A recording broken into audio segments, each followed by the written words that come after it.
So we began this series talking about linear orders, and now I'm going to give you a few examples of linear orders in disguise. So the answer to each of these questions we're going to ask is n factorial, but it's interesting to see why and to maybe set up a way to understand these as linear orders. Our first example is going to be to take 4 rooks, as in chess. So a rook in chess moves in a straight line across or a straight line down, never diagonally. And we want to place 4 non-attacking rooks onto this chessboard.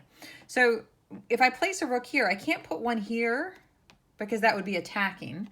And I can't put one here and in these squares because that would be attacking, but I could certainly put it here. And I could put this one here, and then lo and behold, I can do it.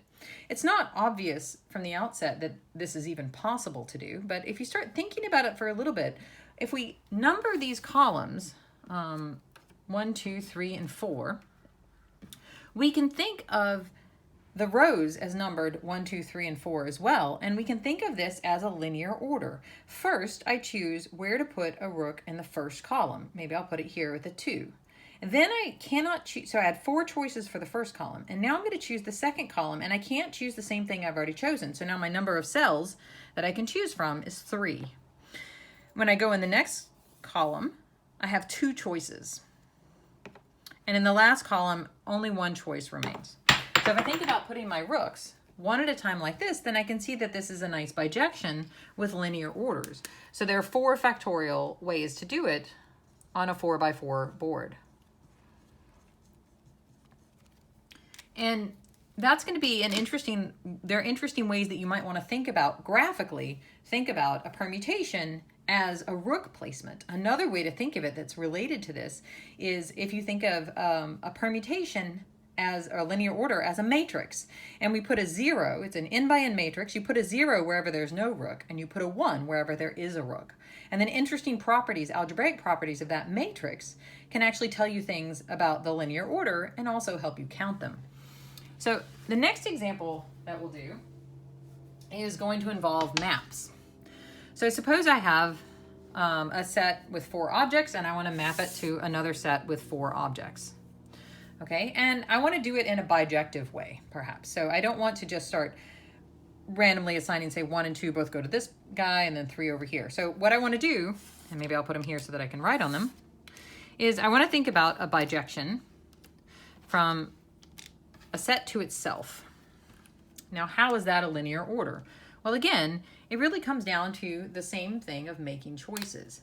So where do I send 1? I have 4 choices for what f of 1 is. So this is what I've decided f of 1 is. F of 1 will be 2. Now, what's f of 2? I have 3 choices left because it's a bijection, right? A bijection is 1-to-1 and onto. It turns out I only have to worry about the 1-to-1-ness. The onto will be guaranteed for me, and you should think about why that is.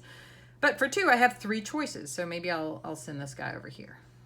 And then 3, I've got 2 choices remained. So here there are 4 choices times 3 choices times 2 choices here. And there's only 1 choice for where to send the last guy. So again, 4 factorial is the number of bijective maps I have from a set of size n to itself is n factorial. Now the last example is going to be a little more complicated and a little less obvious. So here, I'm going to think about having a restaurant, say, with an infinite number of tables, and I don't mind about the tables. So I have a bunch of tables in a restaurant, and I have a bunch of numbers who come to sit at the restaurant. It's easier to think of numbers than people sometimes. So here are my numbers all coming to sit at the restaurant.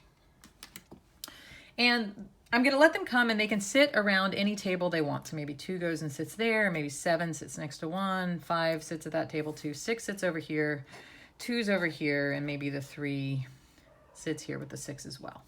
Okay, so I can think this is a way that they could sit. Now, if I can switch the tables, I'm going to consider this the same arrangement. I don't care that how the tables look. But I want to say how many different ways can I arrange them. Now, this does not seem like a linear order. It's not a line, right? I have a bunch of circular tables that my numbers are sitting around. So this is kind of bizarre. But it turns out that it's still the same thing. To see this, we want to think of things as maps and relate it back to what we just did. I can think of each table as giving me a map. So I'm going to orient tables, let's say clockwise. Now, what does that mean? And I'm going to think of them as a map. So this table here, I'm going to think of as the map that says 1 maps to 7, 7 maps to 5, 5 maps back to 1. That's how I'm going to represent this table as sort of a map. So now I've defined what my map does to the numbers 1, 7, and 5. And maybe I'll move this 3 over here just to make it a little more interesting so we get a guy by himself. Let's do this next table here. Here I have 2 goes to 4, 2 goes to 3, which goes to 4, which goes to 2. So you can see that's a nice one. And 6 is all by itself at a table, so 6 maps to itself. That's perfectly fine. And now you can check that this is a bijection. It's a one-to-one map from the numbers 1 to 7 to themselves. And we just saw that those are counted by linear orders. So these seating charts, represented in this way, are another example. If you think algebraically about what a permutation is, if you've taken Math 410, this is writing a permutation in cycle type. And sometimes different ways to represent the same object can give us different properties and different insights into the objects themselves. So always be on the lookout when you're counting things for ways to relate them to other things that we know about. That might be a shortcut for how to count them, and always be on the lookout for linear orders.